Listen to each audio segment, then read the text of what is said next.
Querida familia, muy buenos días, Dios les bendiga, es un gusto estar con ustedes nuevamente. Quiero invitarlos a que tengamos una palabra de oración. Padre Celestial, te damos gracias por esta oportunidad que tú nos das de reunirnos en tu nombre a través de este medio, Padre Santo. Gracias te damos, Señor, por la tecnología, Señor, que tú la pones a nuestro alcance para que podamos predicar tu palabra, Señor, hasta los confines de la tierra, Padre Santo. Gracias te damos, bendito Dios, por este tiempo. Lo entregamos en tus manos y te suplicamos tu bendición, Padre Santo, que seas tu Dios ministrando a cada persona de acuerdo con la necesidad particular de cada quien y de acuerdo con el propósito que tú tienes con esta charla, Padre Santo. Te lo pedimos en Cristo Jesús y te damos gracias. Amén. Amén. Bueno, querida familia, hoy vamos a ver un tema que es muy interesante, porque muchas veces nos encontramos con personas que no conocen del Señor y no sabemos cómo compartirles del mensaje de salvación de Jesucristo. Y no hay como una forma de poderles llegar y de poder entender, de hacerles entender que realmente el mundo espiritual existe. Y hoy vamos a estar estudiando un poco sobre ese tema. Y definitivamente Dios creó todo el universo. Y para la creación del universo Dios utilizó y estableció ciertas leyes, tanto físicas como la ley de la gravedad, por ejemplo, como leyes químicas, como la ley de Boyle-Marriott, leyes psicológicas, hay leyes de todo tipo el Señor estableció. Y también estableció leyes espirituales. Y las leyes espirituales funcionan así nosotros no creamos que así sea. Así como la ley de la gravedad funciona, a pesar de que nosotros no estemos de acuerdo. Por ejemplo, hay algunas personas que dicen que no les gustaría tener ley de la gravedad y les gustaría estar levitando. Y de hecho hay muchos que andan por ahí levitando, ¿no? Pero no porque no funcione la ley de la gravedad, sino porque sus mentes están muy distraídas. La ley de la gravedad funciona. Y así como funciona la ley de la gravedad, existen leyes espirituales que también funcionan. Y es importante conocerlas porque definitivamente debemos aprovechar las leyes espirituales para beneficio del hombre. Dios estableció todas las leyes para el beneficio del hombre y entre ellas también las leyes espirituales. Y la primera ley espiritual que nosotros tenemos que reconocer es que fuimos creados por Dios para que nos ame. O sea, lo vimos en días pasados. Esta es una afirmación que pudimos explicar profundamente hace unas semanas. Y tenemos que saber que Dios nos ama entrañablemente y que Dios tiene un plan especial para nuestra vida. Entonces la primera ley la podríamos resumir en que Dios le ama y tiene un plan maravilloso para su vida. ¿Cuántos lo creen? De verdad que cuando nosotros entendemos que fuimos creados para que Dios nos amara, pues debemos sentirnos supremamente honrados de recibir el amor de Dios y de apreciar el amor de Dios. El Señor es el mismo ayer, hoy y por los siglos. Él no cambia. Y Él, cuando dice en la palabra de Dios que nos creó para amarnos, es porque realmente Él lo hizo. Dice la palabra, además, que el hombre cayó en pecado. Y al caer en pecado se apartó de Dios. Y en la Biblia, en el capítulo 3 del libro de Juan, en el versículo 16, dice, porque de tal manera amó Dios al mundo, que ha dado a su Hijo unigénito Jesucristo, para que todo aquel que en Él cree no se pierda, mas tenga vida eterna. Recordemos que hemos estudiado también que cuando Dios creó al hombre, Dios lo creó no para que muriera, Él lo creó para que viviera eternamente. Y Él colocó en el paraíso, cerca del árbol de la ciencia del bien y del mal, otro árbol. Y ese otro árbol era el árbol de la vida, del cual el hombre podía comer y vivir para siempre. Pero por causa del pecado, el hombre ya no pudo comer más de ese árbol. Y si Dios nos ama, pues lo menos que podemos hacer nosotros es amar a Dios, ¿no es cierto? Y este sacrificio de Jesucristo, indudablemente, es el sacrificio más grande que puede hacer un hombre para alguien. Y es el único sacrificio que puede borrar todos los pecados de la humanidad. ¿Y cuál es la razón? La razón es que María concibió siendo virgen. Quiere decir esto que concibió de la simiente del Espíritu Santo. O en otras palabras, el Espíritu Santo dice que la cubrió, dice en la Biblia que el Espíritu Santo de Dios la cubrió con su sombra y le permitió a ella producir su propia simiente. De tal manera que esa simiente no era simiente de hombre, era simiente de mujer. Y la mujer no hereda maldición sobre sus hijos. El hombre hereda maldición sobre sus hijos, esa maldición va ahí en la semilla. De tal manera que cuando Jesús es concebido por obra y gracia del Espíritu Santo, Él nace sin la tendencia pecaminosa con que todos nosotros nacemos. Y por lo tanto, Él pudo vivir una vida sin cometer pecado. De tal manera que Jesús pudo vivir esos 33 años sin pecado. Y por lo tanto, la sangre de Cristo era una sangre pura que nunca había pecado, como la sangre de Adán antes de que Adán hubiera pecado. Y por lo tanto, para pagar por el pecado de Adán, se requería derramar una sangre similar a la de Adán. Y por eso dice en la Biblia que Jesucristo fue el postrer Adán. Y esa sangre de Jesús, esa sangre pura que nunca había pecado, fue vertida en la cruz del Calvario para pagar por el pecado de toda la humanidad. Y uno dice, pero ¿cómo puede ser esto posible? Claro, Dios lo diseñó de tal manera que Jesús pudiera vivir entre los hombres sin cometer pecado. ¿Y por qué esto tan extraño? Pues es que el hombre hereda maldición sobre sus hijos. En la semilla va esa tendencia pecaminosa que todos tenemos. Y en la medida en que uno haya llevado una vida de pecado, su semilla también tiene esa información que predispone al nuevo ser a seguir cometiendo los mismos pecados que cometían los padres. Y cuando Jesús paga por el pecado de Adán, de alguna manera, y nosotros lo aceptamos que el sacrificio de Jesucristo fue suficiente pago por los pecados de toda la humanidad, porque pagó por el pecado de Adán y también por el pecado nuestro. Entonces estamos nosotros libres de pecado. Y ese pecado es remitido allá a la cruz del Calvario y cubierto con la sangre de Jesús. Y por lo tanto podemos declararnos libres de pecado. Así es el amor de Dios. Dio a su Hijo unigénito Jesucristo para que muriera en la cruz del Calvario y pagara por los pecados de toda la humanidad, incluyendo los pecados tuyos y los míos. Y dice la palabra de Dios que Dios tiene un plan especial para nuestra vida. De hecho, en Juan 10:10 dice que yo he venido para que tengan vida y para que la tengan en abundancia. Eso dice textualmente la palabra. Y esto significa una vida completa, una vida con propósito. No como muchas personas que no saben exactamente cuál es la razón de su existencia. Y se viven preguntando y tratando de encontrarse a sí mismos. A veces se la pasan meditando. Y uno les pregunta, ¿qué haces? No, estoy tratando de encontrarme a mí mismo. Pero estoy preocupado porque no sé si me guste cuando me encuentre. Nosotros, cuando conocemos a Dios, encontramos una razón de vivir. Encontramos un propósito de vida. Y ese propósito de vida fue diseñado por Dios para que nosotros lo cumplamos. Y entonces tenemos aquí la segunda ley. Y la segunda ley es que Dios tiene un plan especial para nuestra vida, para la vida tuya y para la vida mía. Él nos trajo aquí con un propósito. No somos el producto de un accidente de la naturaleza, no somos el producto del capricho de nuestros padres que finalmente tomaron la decisión de tener relaciones sexuales y quedamos embarazados o quedaron embarazados también de nosotros y fue un accidente. Y no, todo eso estaba planeado por Dios.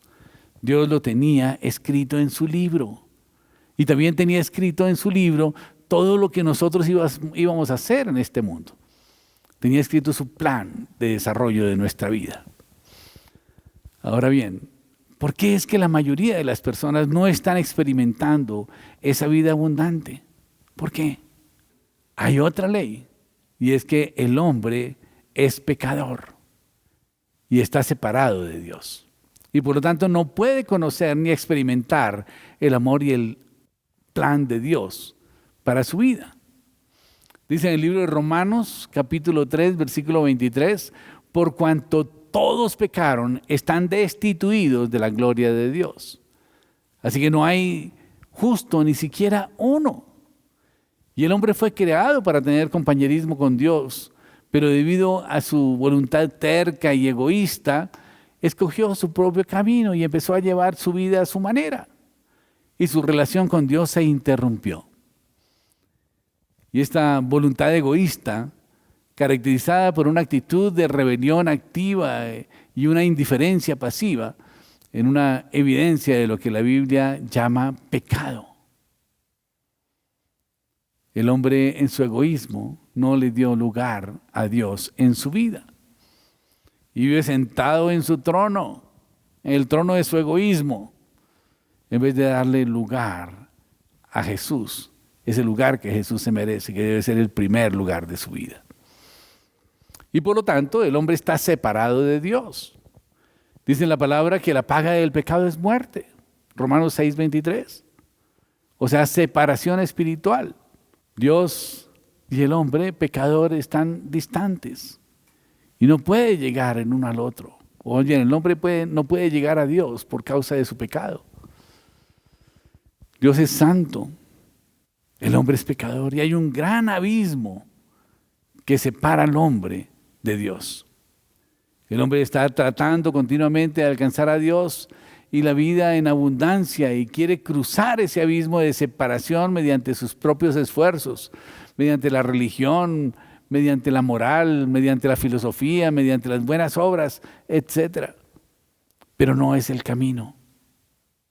No es el camino. Y aquí viene la otra ley. ¿No? La tercera ley es que Jesucristo es la provisión, la única provisión de Dios para el pecador. Solamente Él puede conocer y experimentar el amor y el plan de Dios para su vida. Y si estamos en Él, vamos a conocer ese plan. Dice la Biblia que Él murió en nuestro lugar. En Romanos 5:8 dice, mas Dios muestra su amor para con nosotros en que siendo aún pecadores, Cristo murió por nosotros. Romanos 5:8. Pero también resucitó. Dice en la palabra de Dios, en 1 Corintios 3, 15:3, dice que Cristo murió por nuestros pecados, que fue sepultado y que resucitó al tercer día conforme a las Escrituras. Y se apareció a Cefas, y después a los 12, y después apareció a más de 500 personas. Eso está escrito en la Biblia. De tal manera que Jesús es el único camino al Padre. Jesús dijo, yo soy el camino, la verdad y la vida. Nadie viene al Padre sino por mí. Juan 14:6. De tal manera que Dios ha cruzado ese abismo que nos separaba de Él al enviar a su Hijo Jesucristo a morir en la cruz del Calvario en nuestro lugar. No es suficiente conocer las 3 leyes anteriores y aceptarlas intelectualmente. Necesitamos la 4ª ley. Y la 4ª ley dice que debemos individualmente aceptar y recibir a Jesucristo como nuestro Señor y Salvador personal para poder conocer y experimentar el amor de Dios y el plan de Dios para nuestras vidas. Tenemos que recibirlo en nuestro corazón. Dice la palabra de Dios en Juan 1:12, mas a todos los que lo recibieron, a los que creen en su nombre, les dio potestad de ser hechos hijos de Dios, los cuales no son engendrados de voluntad de carne, ni de voluntad de varón, ni de voluntad de sangre, sino de voluntad de Dios. Así que es voluntad de Dios que tú y yo seamos hijos de Dios. Por algo estás escuchando esta palabra hoy. ¿Cómo recibimos a Cristo? Lo recibimos mediante la fe. Solamente tenemos que invitarlo y saber que Él va a entrar y Él va a seguir. Pero Él no va a entrar a un lugar donde no lo estemos invitando. Dice la palabra de Dios en Efesios 2:8, porque por gracia sois salvos. O sea, cuando nosotros aceptamos a Jesucristo como nuestro Señor y Salvador, alcanzamos la salvación. Dice, por gracia sois salvos por medio de la fe. Y esto no de vosotros, pues es don de Dios, no por obras, para que nadie se gloríe. O sea que la salvación no la conseguimos por las buenas obras. La salvación la conseguimos por creer en Jesucristo, por recibir a Jesucristo como nuestro Señor y nuestro Salvador personal. Y lo recibimos por medio de una invitación personal que le hacemos. En Apocalipsis 3:20 dice, he aquí yo estoy a la puerta y llamo. Si alguno oye la puerta y la abre, dice él, entraré a él, cenaré con él y él conmigo.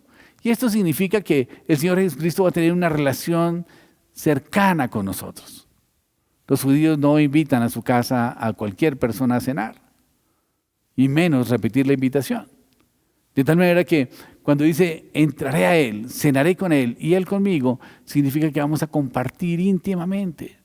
El Señor quiere tener intimidad con nosotros, quiere tener una relación fuerte con nosotros.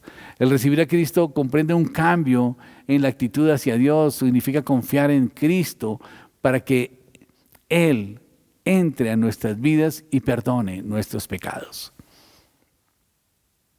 Nuestra vida antes de Cristo es como un trono donde está sentado el ego, ¿no?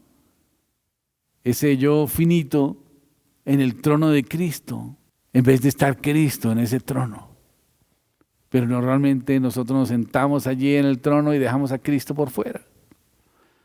Pero ahora en Cristo lo que tenemos que hacer es bajarnos del trono y darle el mejor lugar a Jesucristo, que Él se siente en el trono de nuestra vida. De tal manera que Él empiece a gobernar nuestra existencia. Ahora la pregunta es, ¿en qué círculo está usted en este momento? Quizás está sentado en el trono del ego o ya se bajó de ahí y le dejó el primer lugar a Jesús. Siempre me han preguntado muchas veces, ¿cómo hago para recibir a Cristo? ¿Cómo hago para orientar a una persona para que pueda recibir a Cristo? Y la verdad, usted puede recibir a Cristo ahora mismo mediante la oración. Orar es hablar con Dios. Dios conoce su corazón y no tiene tanto interés en sus palabras, sino más bien en la actitud de su corazón. De tal manera que se trata de hacer una oración en la cual invita a Jesucristo a que entre en su corazón y empiece a gobernar su vida. Si quiere usted hacer esta oración conmigo hoy, cierre los ojos y repita conmigo esta oración que dice, Señor Jesucristo, gracias porque me amas y entiendo que te necesito. Te abro la puerta de mi vida, de mi corazón y te recibo como mi Señor y Salvador personal. Ocupa el trono de mi vida, Señor, y hazme la persona que tú quieres que yo sea. Porque hoy renuncio a mi vida de pecado y me comprometo a estudiar tu palabra y a obedecerla. Te ruego que escribas mi nombre en el libro de la vida y no lo borres jamás. Gracias por perdonar mis pecados. Gracias por haber entrado en mi vida y por escuchar mi oración según tu promesa. Oro en el nombre de Jesús. Amén y amén. Eso es todo. Cuando usted invita a Jesús a formar parte de su vida, cuando usted lo invita a que Él entre a su corazón, créame que Él va a entrar. Y Él va a empezar a limpiar y va a ponerle en su corazón cosas que tiene que hacer, como por ejemplo perdonar a las personas que le han ofendido, restaurar a las personas que ha afectado, servir a los demás con gusto, con agrado, no pensando en la retribución, sino hacerlo de corazón. Va a empezar una transformación en su vida y esa transformación va a ser de gran bendición, no solamente para usted, sino también para su familia. Ahora, ¿cómo estar seguro de que Jesucristo mora en su vida? La pregunta es, ¿invitó a Cristo a entrar en su vida? De acuerdo con la promesa en Apocalipsis 3:20 que dice, he aquí yo estoy a la puerta y llamo. Si alguno oye mi voz y abre la puerta, entraré a él. Cenaré con él y él conmigo. Ahora, la pregunta es que si usted ya hizo la oración de invitar a Jesús, ¿dónde está Jesús ahora? En su corazón. Él prometió que entraría a su vida. ¿Será que Jesús lo va a engañar a usted? ¿En qué basa su seguridad de que Dios contestó su oración? en la fidelidad de Dios mismo y de su palabra. Dios no es hombre para que mienta, ni es humano para que se arrepienta. Y cada una de sus promesas están engastadas allá en el cielo, como incrustadas en una roca en el cielo que no se pueden cambiar. De tal manera que esas promesas que Dios ha dado se van a cumplir. Y si Dios prometió que entraría en su corazón, créame que Jesús ya está en su corazón. La Biblia promete vida eterna a todos los que reciben a Cristo. Y este es el testimonio, dice en la palabra, que Dios nos ha dado vida eterna y esta vida está en su Hijo. El que tiene al Hijo tiene la vida y el que no tiene al Hijo de Dios no tiene la vida. Y estas cosas, dice la palabra, os he escrito a vosotros que creéis en el nombre del Hijo de Dios, para que sepáis que tenéis vida eterna y para que creáis en el nombre del Hijo de Dios. Esto está en primera de Juan 5, 11 al 13. Bien, yo pienso que ahora lo que tenemos que hacer es agradecerle siempre al Señor porque Cristo está en su vida y nunca lo va a abandonar. Puede estar seguro de que Jesucristo vivo mora en usted y que tiene vida eterna. En el mismo momento en que usted lo invitó a entrar, esa vida eterna llegó a su vida. Y Él no le ha engañado, no le va a engañar ni le engañará jamás. Así pues que el Señor está contigo. No tiene que sentir nada.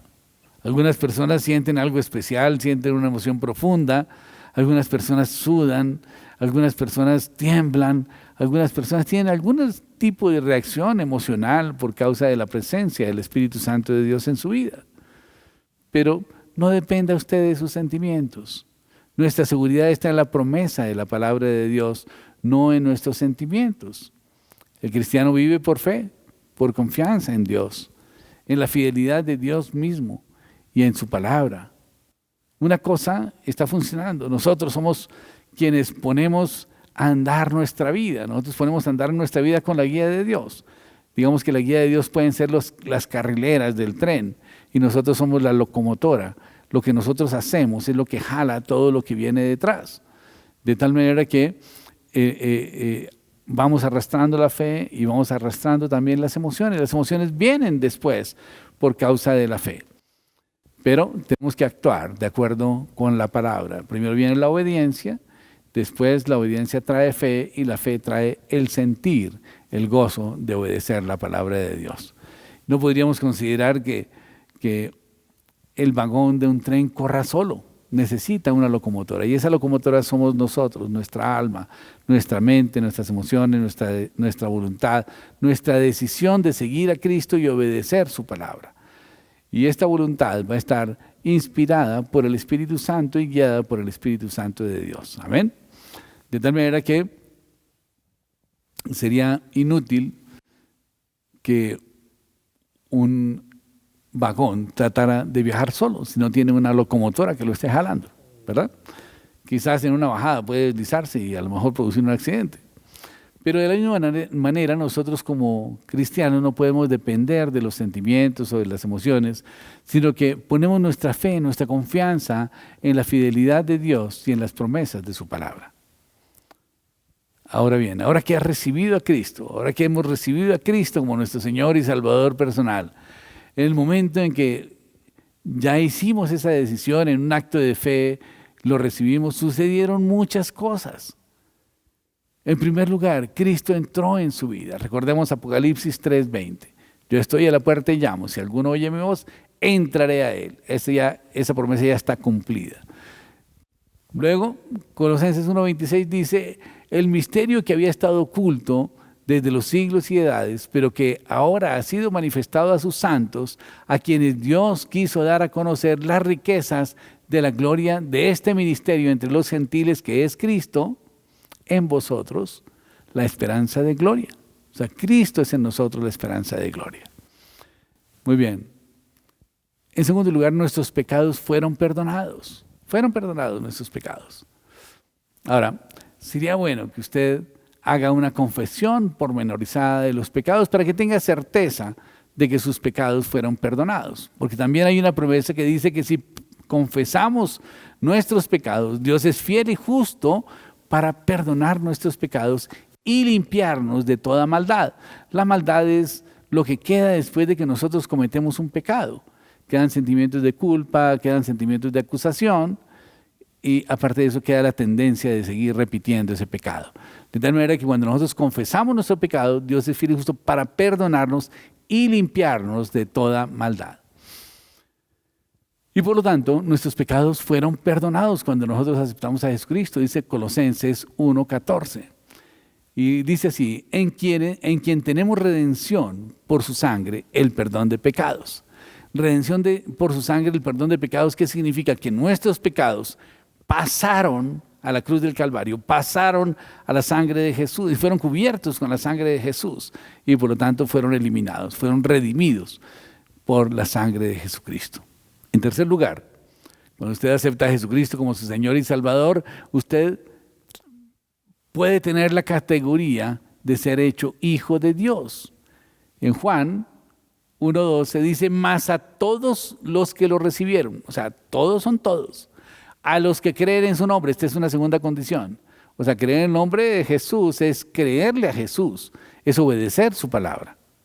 Dice que les dio potestad de ser hechos hijos de Dios, los cuales no son engendrados de carne, ni de voluntad de varón, ni de voluntad de sangre, sino de voluntad de Dios. De tal manera que es voluntad de Dios que tú y yo seamos hijos de Dios.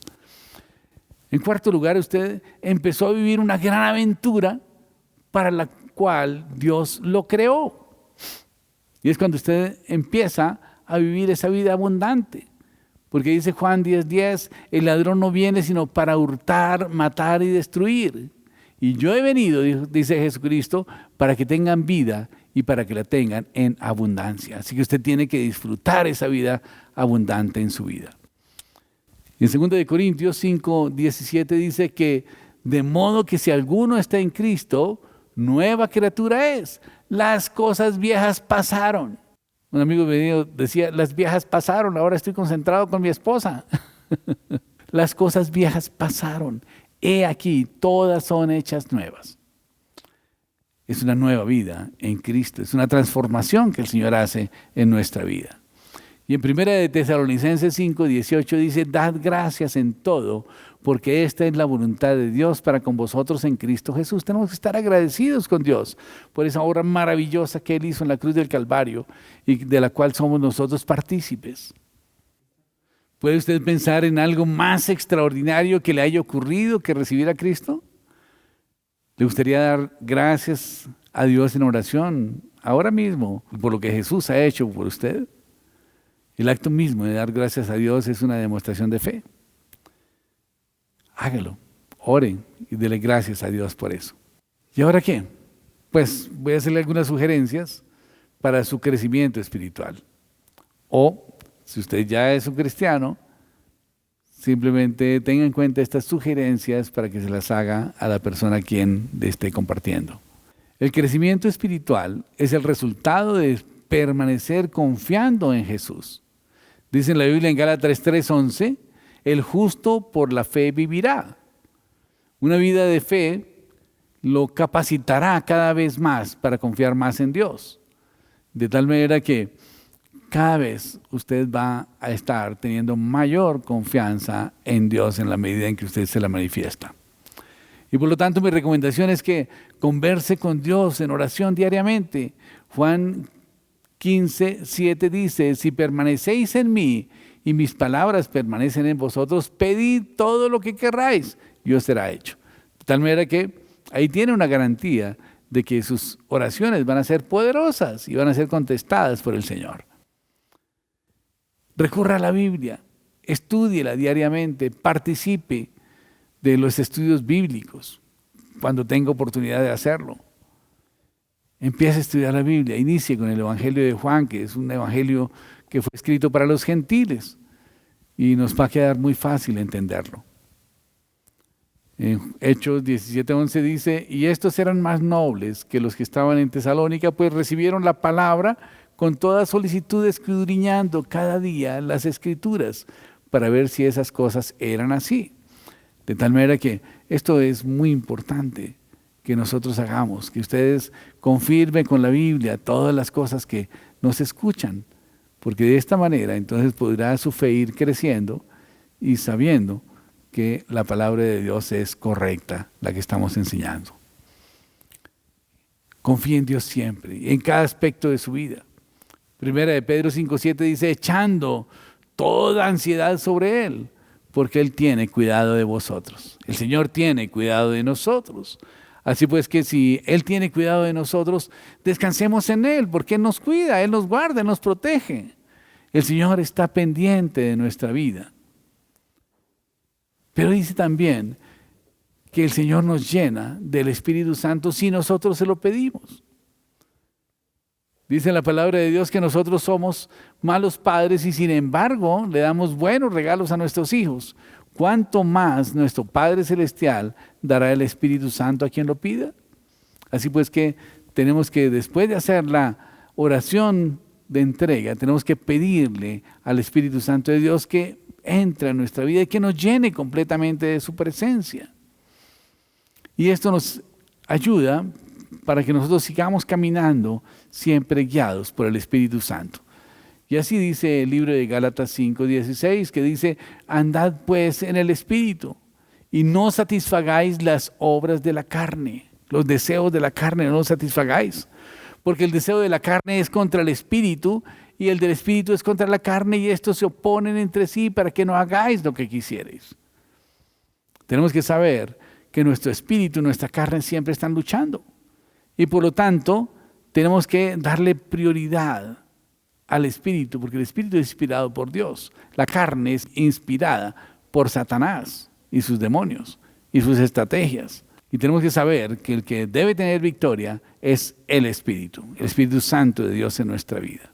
Esto va a hacer que nosotros entonces llevemos una vida de poder, que llevemos una vida de bendición, que nuestras oraciones sean poderosas, que cuando impongamos las manos sobre los enfermos se sanen. Que cuando pidamos algo al Señor, el Señor nos lo dé. Y dice en Hechos 1:8, recibiréis poder cuando haya venido sobre vosotros el Espíritu Santo y me seréis testigos en Jerusalén, en Judea, en Samaria y hasta lo último de la tierra.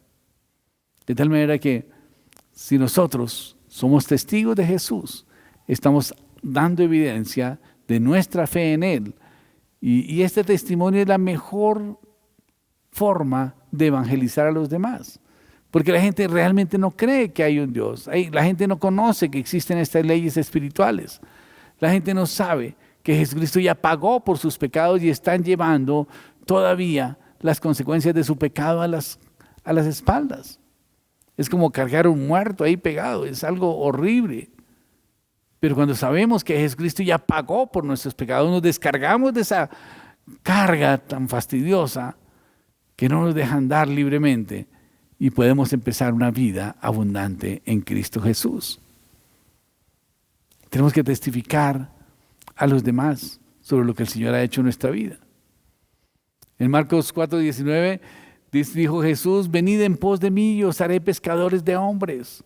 Si usted va a seguir a Jesús, una de las misiones que va a ser pescador de hombres. Y para eso necesita dar su testimonio y contarle lo que Jesús ha hecho en su vida. Quizás sea la primera vez que usted escuche el Evangelio, pero con el tiempo va a encontrar experiencias maravillosas con Jesús si usted lleva una vida de oración.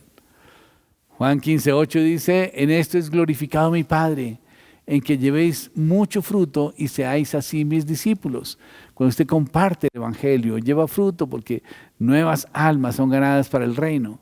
Entonces ahí está demostrando que usted es discípulo de Jesús.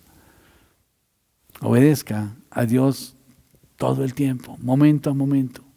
Juan 14:21 dice, el que tiene mis mandamientos y los guarda, ese es el que me ama.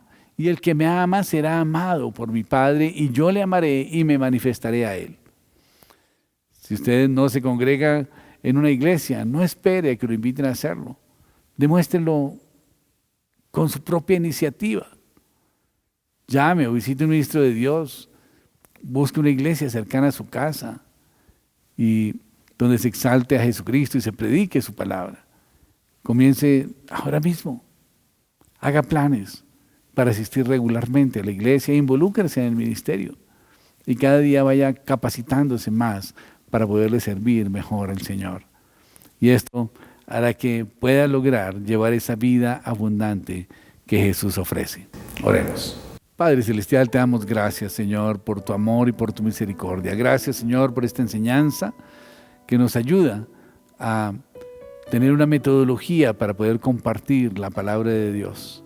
Gracias te damos por esas leyes espirituales, Padre Santo, que se están cumpliendo, a pesar de que estemos de acuerdo o no, a pesar de que las creamos o no, se están cumpliendo esas leyes espirituales, Padre Santo. Gracias te damos, Señor, por ellas. Te ruego, Dios, que tú nos ayudes, Padre Celestial, a utilizarlas, Señor, para compartir de tu palabra y de las maravillas de la obra redentora de Jesucristo en la cruz del Calvario, Señor. Te alabamos, te bendecimos y te damos gracias. Amén y amén. Bueno, querida familia, muchísimas gracias por haber estado con nosotros.